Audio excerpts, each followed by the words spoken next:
Salut tout le monde, c'est Lena et aujourd'hui je vais viser directement le cœur de ceux qui aiment K-pop Demon Hunters. Parce que soyons honnêtes, tout le monde parle de Rumi, tout le monde fait des analyses hyper profondes sur Mira, mais moi j'ai une question pour vous dès le début.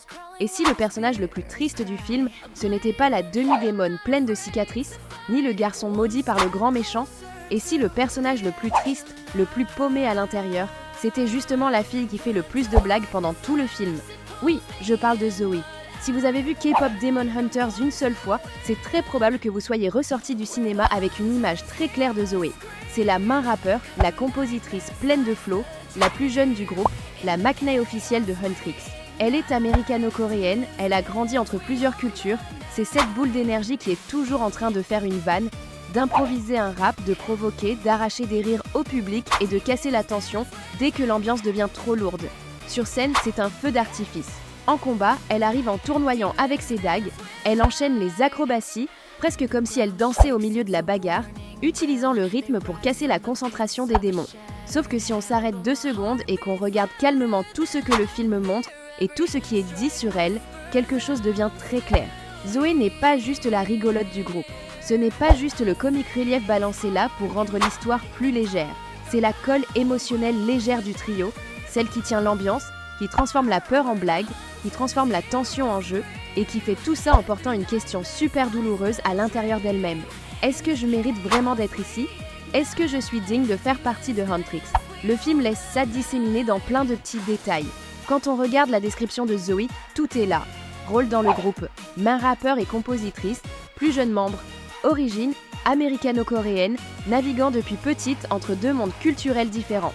Personnalité, extravertie, drôle, chaotique, mais avec des insécurités liées au sentiment d'appartenance et à la pression de devoir prouver sa valeur au sein du groupe.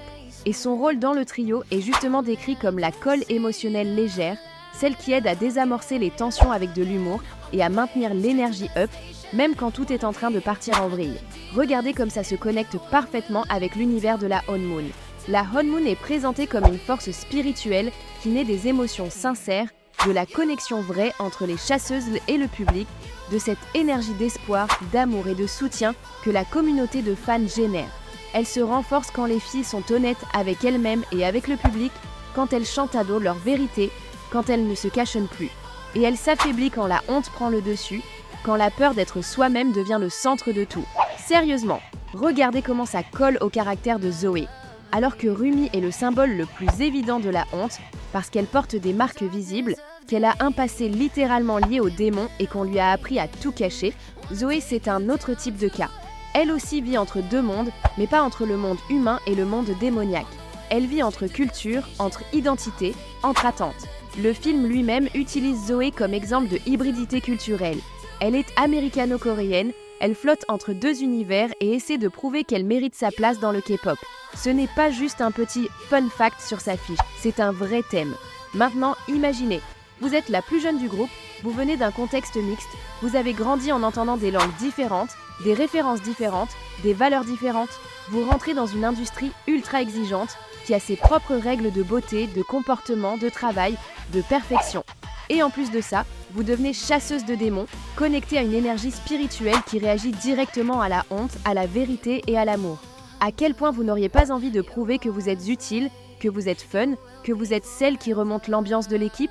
C'est pour ça que je vois l'humour de Zoe comme un mécanisme de défense ultra fort. Le film montre clairement qu'elle sert de relief comique dans plusieurs situations. La dynamique de groupe laisse bien voir que pendant que Rumi essaie d'être la responsable qui tient tout, et que Mira est la voix sceptique et cash, Zoe, c'est l'énergie chaotique, enthousiaste et impulsive qui apporte légèreté et spontanéité. S'il y a des gros mêlements, du drama, de la peur ou de la honte dans l'air, c'est qui débarque avec une blague, un délire, un selfie, un rap improvisé? Zoe. Sauf que ça soulève une question assez sérieuse. Est-ce que cet humour est juste quelque chose de naturel chez elle, ou est-ce que c'est aussi une façon d'éviter que les gens la regardent de trop près, qu'ils remarquent qu'elle-même se sent à côté de la plaque? Est-ce que Zoe ne ferait pas des blagues pour que personne ne voit qu'elle a peur d'être celle qui déçoit le plus? Quand on revient aux thèmes centraux du film, ça devient encore plus intéressant. K-pop Demon Hunters parle ouvertement de honte, de culpabilité, d'acceptation de soi, de pouvoir collectif, de sororité, de communauté de fans. Rumi, c'est le grand arc principal d'acceptation de soi. On lui a appris à cacher ses marques, elle a peur d'être rejetée si le monde découvre ses origines. Et le message de l'histoire, c'est que la honte donne du pouvoir aux démons, y compris à Guima, alors que la vérité, même douloureuse, redonne la voix et renforce la honmoon. Mais le film parle aussi d'identité hybride. Il dit que Zoé est américano-coréenne, qu'elle navigue entre deux mondes culturels et qu'elle essaye de prouver qu'elle a sa place dans le K-pop. Il met en scène des personnages qui représentent l'héritage traditionnel, l'identité moderne et le mélange culturel. Zoé est totalement au centre de ce parallèle. C'est une fille qui a probablement grandi en entendant qu'elle n'était jamais complètement à sa place, qu'elle vivait entre langues, coutumes et normes différentes. Elle emmène tout ça sur scène et à la chasse aux démons, même si personne n'en parle directement à beauté sa haute voix. Et là, il y a un détail que beaucoup de gens laissent passer. Zoé n'est pas juste une artiste marrante, elle est compositrice. Ça veut dire que sa manière de ressentir le monde se transforme en paroles, en flow, en punchline. Quand on voit le trio débattre sur des sons comme Take Down, par exemple, c'est évident qu'il y a un vrai conflit là-dessous. Mira et Zoé s'enflamment pour une track plus agressive, plus audacieuse, plus confrontative. Rumi hésite parce qu'elle sent le poids de cette énergie et l'impact que ça peut avoir sur la honmoon et sur la façon dont la haine peut être amplifiée. Si Zoé kiffe ce côté plus tranchant, ça ne veut pas dire qu'elle est méchante. Pour moi, ça montre surtout qu'elle gère sa colère, sa frustration et son sentiment de ne pas appartenir en transformant tout ça en rythme et en provocation. Au lieu de faire un discours sérieux et vulnérable, elle transforme la douleur en punchline, la peur en rime, l'insécurité en blague. Et là arrive la première grande chose que presque personne ne remarque.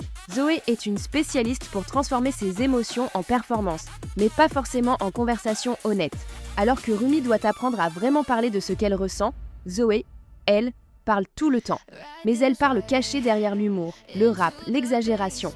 C'est celle qui communique le plus et, en même temps, celle qui se livre le moins de façon sérieuse.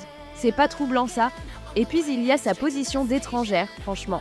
Être américano-coréenne dans le contexte du K-pop, dans une histoire qui parle de tradition, de l'héritage des anciennes chasseuses chamaniques, de pression de l'industrie et de connexion spirituelle avec les fans, ce n'est pas simple. Zoé est quasiment la représentante directe de toutes les personnes qui aiment la culture d'un pays sans forcément être née complètement dedans. Elle est le miroir des fans internationaux, de ceux qui adorent le K-pop mais qui ressentent parfois cette petite syndrome de l'imposteur. Est-ce que j'ai le droit de me dire vrai fan ? Est-ce que j'appartiens vraiment à ce fandom alors que je vis dans un autre pays, que je parle une autre langue, que j'ai une autre histoire ? Zoé, à l'intérieur même du groupe, vit une version de ça. Le matériel sur les protagonistes explique très clairement qu'elle ressent la pression d'être digne de faire partie de Huntrix. Elle est la plus jeune, l'outsider culturel, la fille qui est constamment en train de se prouver. Du coup, elle devient justement celle qui travaille le plus pour maintenir l'atmosphère honmoon, même sans s'en rendre compte. C'est elle qui tire l'énergie vers le haut, qui repousse l'air lourd de la honte avec ses blagues, qui transforme la scène en fête, qui embarque le public dans ce chant de soutien et de joie qui alimente la honmoon. Et là, c'est fou. Peut-être que la membre qui se sent le plus outsider est justement celle qui se donne le plus pour que tout le monde se sente inclus. Zoé, c'est la première à taquiner, à enlacer, à proposer une photo, à faire n'importe quoi dans les coulisses, à briser la glace quand Rumi et Mira commencent à partir trop loin dans le mode drama.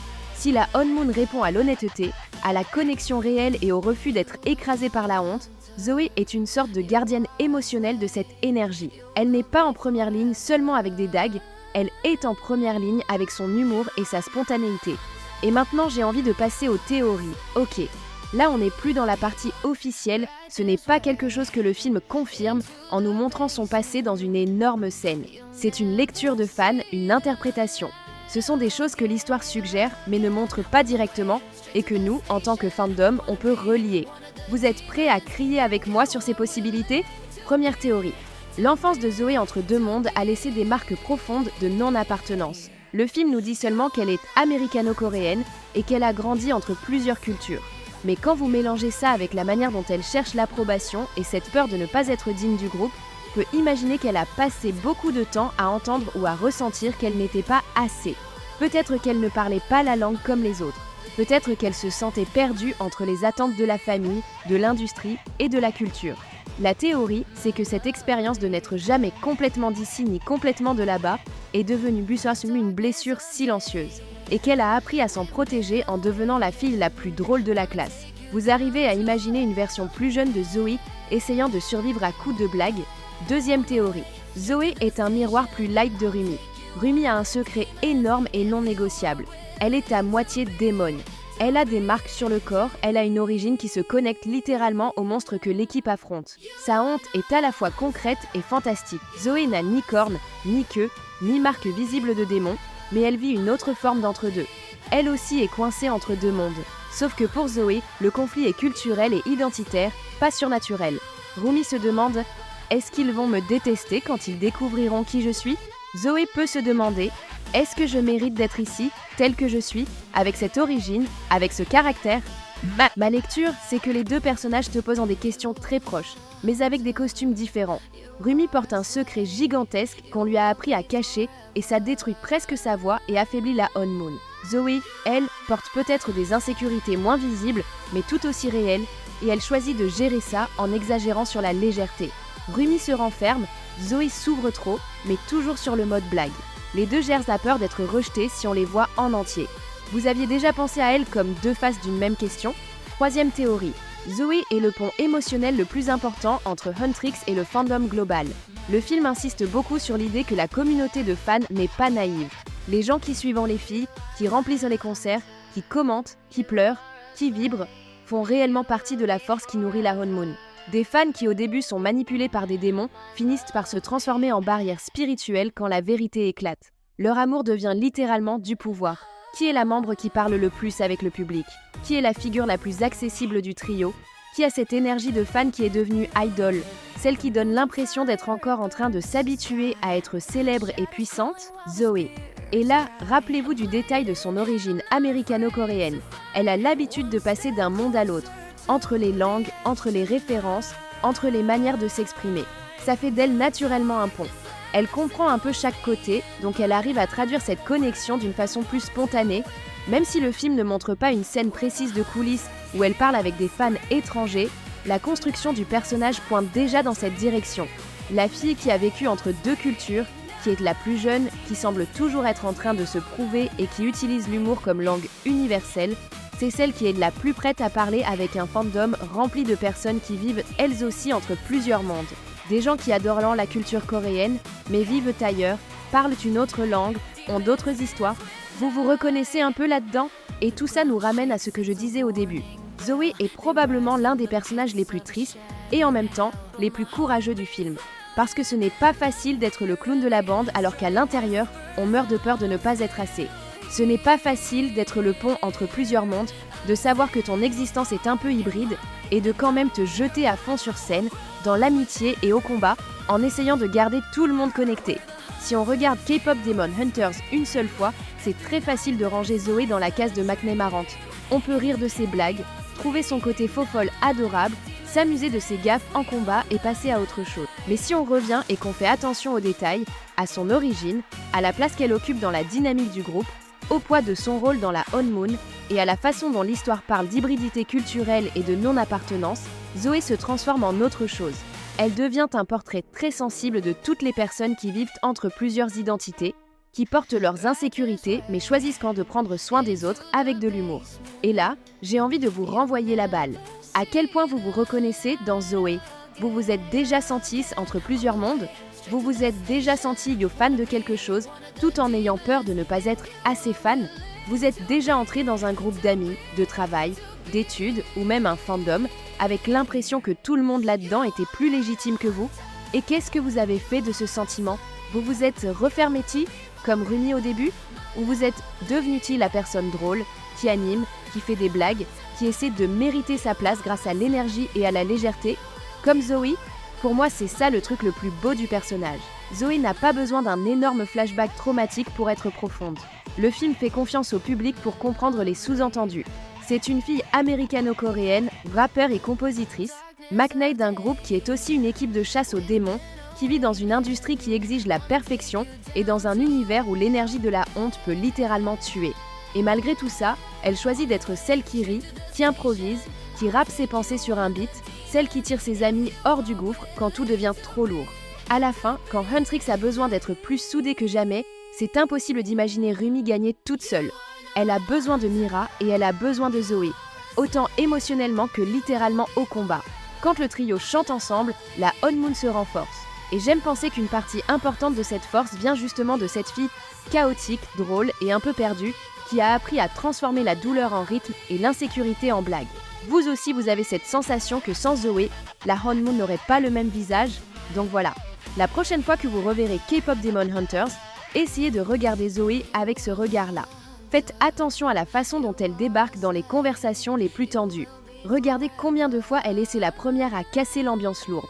Regardez comment le film la place toujours en train de connecter des mondes, que ce soit dans la musique, dans l'amitié ou dans la relation avec le public. Et ensuite, revenez me dire, quelle théorie sur le passé de Zoé a le plus de sens pour vous?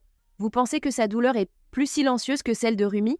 Vous aviez déjà réalisé que le personnage le plus drôle pouvait être, au fond, celle qui a le plus peur de ne pas appartenir?